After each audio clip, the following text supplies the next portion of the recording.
সংখ্যানুপাতিক নাকি প্রচলিত কোন পদ্ধতিতে হবে আগামী জাতীয় সংসদ নির্বাচন এই নিয়ে রাজনীতির মাঠে চলছে কথার লড়াই। বিপরীতমুখী অবস্থানে প্রধান দুই রাজনৈতিক দল বিএনপি ও জামায়াত।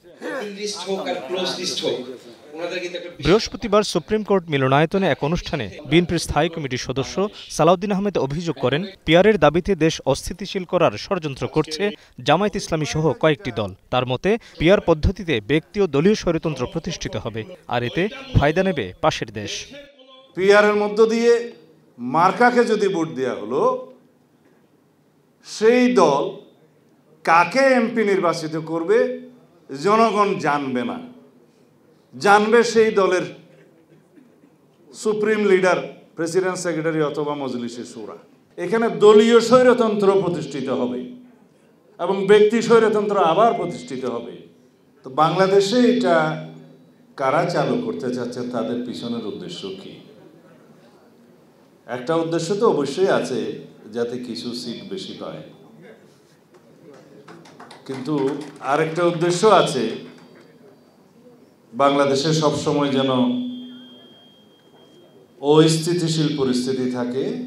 রাজধানীর জিয়া উদ্যানে দলের প্রতিষ্ঠাতা ও সাবেক রাষ্ট্রপতি জিয়াউর রহমানের সমাধিতে শ্রদ্ধা জানাতে গিয়ে স্থায়ী কমিটির সদস্য এজেডএম জাহিদ হোসেনের হুঁশিয়ারি, ভোট বানচালে যে কোনো ষড়যন্ত্র রুখে দেবে দেশের মানুষ।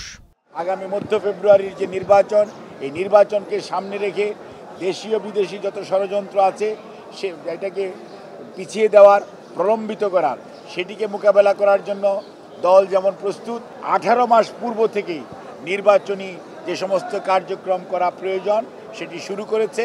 আসেন মাঠে, জনগণ আপনাদেরকে সত্যিকারেতে কিভাবে প্রতিহত করতে হয়, প্রত্যাখ্যান করতে হয়, জনগণ জানে। এদিকে নয়াপল্টনে দলের কেন্দ্রীয় কার্যালয়ে বিএনপির সিনিয়র যুগ্ম মহাসচিব রুহুল কবির রিজভী অভিযোগ করেন, আওয়ামী লীগকে পুনর্বাসনের নীল নকশা করছে জামায়াত। প্রতিটি ঘটনায় তারা আওয়ামী লীগের সাথে, আওয়ামী লীগের সিদ্ধান্তের সাথে এক হয়ে তারা কাজ করেছে। যে তাদের প্রত্যাবর্তন ঘটানোর জন্য যারা চিন্তা করছেন, তাদের সাথে বন্ধুত্ব করার জন্য চিন্তা করছেন, তারা কি ইতিহাস থেকে কোনো শিক্ষা নেননি? ভোটের জনমত জরিপ নিয়েও প্রশ্ন তোলেন বিএনপির এই নেতা। দাবি করেন, একটি দলের এজেন্ডা বাস্তবায়নের অংশ হিসেবে চালানো হয় এই জরিপ। Mohammad Hussain, Star News, Dhaka.